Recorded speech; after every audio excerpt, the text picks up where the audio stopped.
1st of March I was concerned. Mid-March I was very concerned. I think like a lot of people were. By mid-April I was bored, and now I'm very bored. You get over stuff. It's like Brexit. You just get over it. I haven't watched the news for 2 months. I'm just not interested anymore. I know what I have to do. I know I have to keep 2 meters apart and do this and do that and be careful. It's common sense.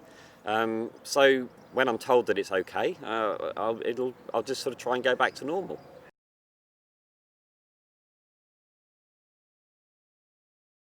Well, my job always involved me going into London on the train, and when it first started to get bad, I was still going into London, as was most of the commuters in the southeast. And you were sort of taking precautions and sort of using hand gels and things like that. Then when it really kicked off and it went to lockdown, I was lucky for a sort of couple of months because the jobs I had allowed me to work from home, which is uncommon in television industry. I'm an editor, so you always go into London to edit, but it was sort of facilitated. You could get home and work, and so that was a game changer for me because I've often tried to work from home, but it was never really allowed. So suddenly the companies were saying, actually, we need you to work from home. So in my respect, that's a game changer. So I'm going to push for that anyway. But life has changed, because I'm working from home, but also the television industry has been pushing out programs that have been made already. Most shows are made 3-6 months before they even hit the screen. So bits are being done, but as soon as they ease restrictions, I think they'll go back, but then it'll be drip fed through by the time it hits the edit suite, which means I could now be sitting around for 5 or 6 weeks before I get any work, which is fine. I mean, because other people have sat around for 5 or 6 weeks or more at the very beginning. So, I'm not knocking that. It's just, I think it tears along how people do stuff. But it's different, it's a shock to the system to sort of not have the work. I've had my gift from the government, my sort of, that you apply for, but it's fine. It's good, I'm not knocking it, but when you live sort of and work in London in the southeast, it doesn't go far.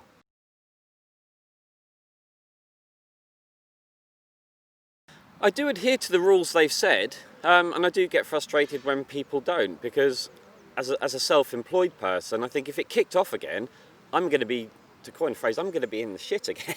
And you may not be. There's a lot of people who get paid, they're on furlough, or they're still working. There's a lot of my neighbours just are still working because they work from home anyway, so they're not affected.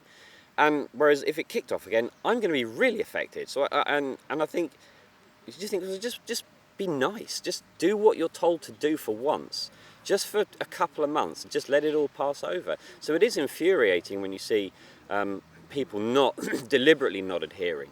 Generally across the board, most people have been good, and I hate to say it, and it sounds, but you do see some of the younger generation. But I would have been doing that, breaking the rules. But I would have been the same at 25. I probably would have just been, you're immortal at 25. Nothing can touch you. So I totally understand it, but they're not the ones that are necessarily worrying about paying their mortgage or paying their bills, because they're still living at home, and it's their dad who's potentially sitting around worrying about the mortgage and paying the bills. But then in fairness, their parents should be saying, what the bloody hell are you doing going out into the park with your mates, instead of being a bit too liberal and saying, oh yeah, just get out of the house, go and do what you want. So, I don't know the balance, but I suppose, we've been pretty harsh to sort of say, actually, no, you can't do that. You have to stay in, and as opposed to, just go, I'm not a big fan of overly liberal parenting.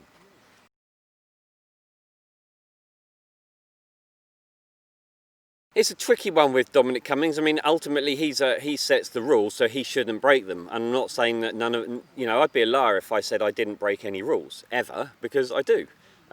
He drove a long way. It's not as if he just drove 5 miles. I took my parents some soup because they're elderly, and we made soup. Fresh chicken soup. So I drove to my parents. It's about 8 miles to take some soup. Should I have done that? I don't know. But to me, that was a necessity for them to stay healthy. Would I have driven 280 miles? No, absolutely not. Not to deliver soup. It would have just been utterly ridiculous. So, I can't sit here and go, oh, he shouldn't have done it. I don't think he should have done it because it was far too far. But I can't argue his rationale because I'm not him. He has to make that case himself. But I don't think it's particularly good when a leader says do this and then they go and do it. If I say don't do this and go and do something, it's slightly different because no one really gives the monkeys about what I have to say. So it makes no difference. But when a leader, that's why they're there. They tell us what to do, and if they don't do it, then we all go, well, do you know what?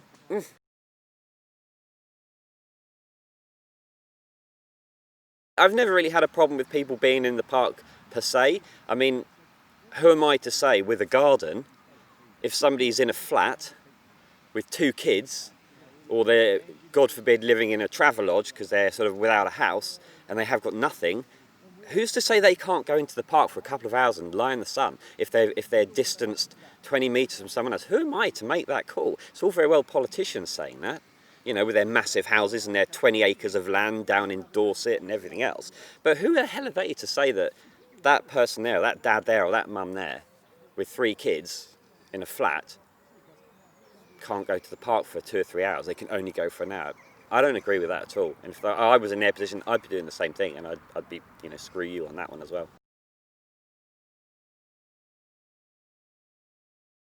I go to Sainsbury's in Watford, the one in the top of town. It's quite a walkable supermarket for a lot of people, so therefore a lot of people walk, so therefore it's never that bad. I've heard horror stories about Tesco's and people following yellow brick road paths, and I mean, it just sounds an utter nightmare, where for me, I just, you know, I'm such a fly-by-night when I go shopping. I've got this list, and the list is in the most random order, so I end up probably walking 8 times the distance doing a shop that I would ordinarily do, because I've forgotten lentils, oh God. So for me, if I had to follow a path, I'd probably never leave the shop. I'd just be like one of those flies doing that. So yeah, Sainsbury's has been good. It's been good. And they've generally had wine. So that's been good.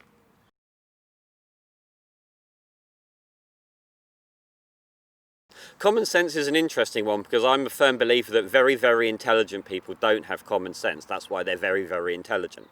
They like things to fit formulas and maths and huge equations, whereas common sense is just organic and it's common sense. So therefore I think most of the general public have common sense, and lots of the people in powers of position are very intelligent, and that's why you get this sort of dichotomy of people don't know what to do. I think, you know, it's very obvious what you have to do, but there's a lot of interpretation involved in what they say. I think, you know, you go, oh, can I do this? Can I see that person? Can they come round my house? But if they can I sit 2 metres from them? Can I offer them a beer? Probably not, so that's going to be dull. So I think, but you just have to have common sense.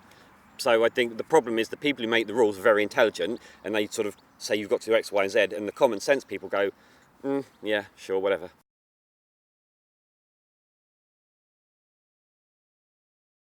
My son at home is the happiest person around.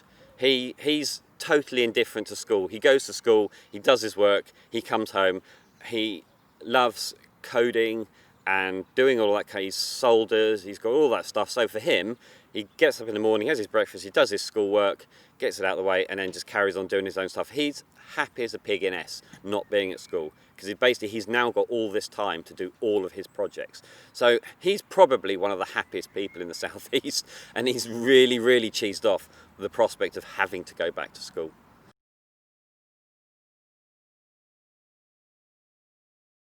I have the most raked lawn in West Watford. I have a newly painted shed. Well, it's now had 3 coats on it. It needed doing, so I did it, and then I did it again, and then for the hell of it, did it again. I've painted my fence. We had a wall put up in the front of the house a couple of years ago, so I'm in the process of redoing that. It didn't really need doing, because the builders used that really high quality paint that lasts forever, but I thought, well, why do it? So I'm just doing all these jobs that ordinarily I would do and take months and months getting around to doing, but because I'm fundamentally bored, I'm just doing everything. So I'm just finding tasks. It's finding tasks. It's sort of, yeah, inventing. Invention is good.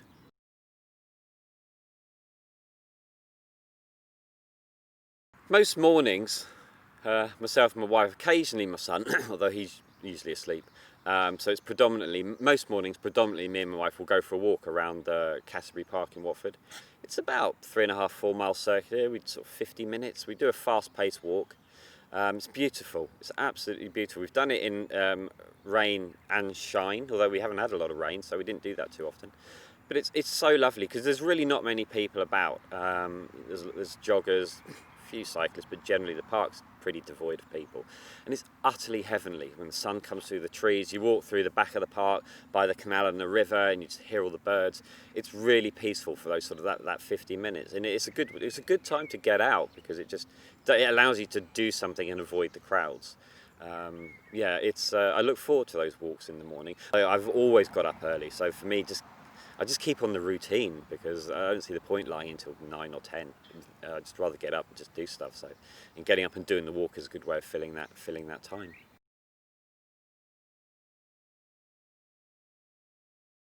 It will take me a long time to get back on a plane. I did read this morning a small story about a guy who it was a flight from Madrid to Lanzarote, and a man received his coronavirus test results on the plane, and it came back positive, so they've quarantined the whole plane and everyone on it. So realistically, as BA would say, I ain't getting on a plane.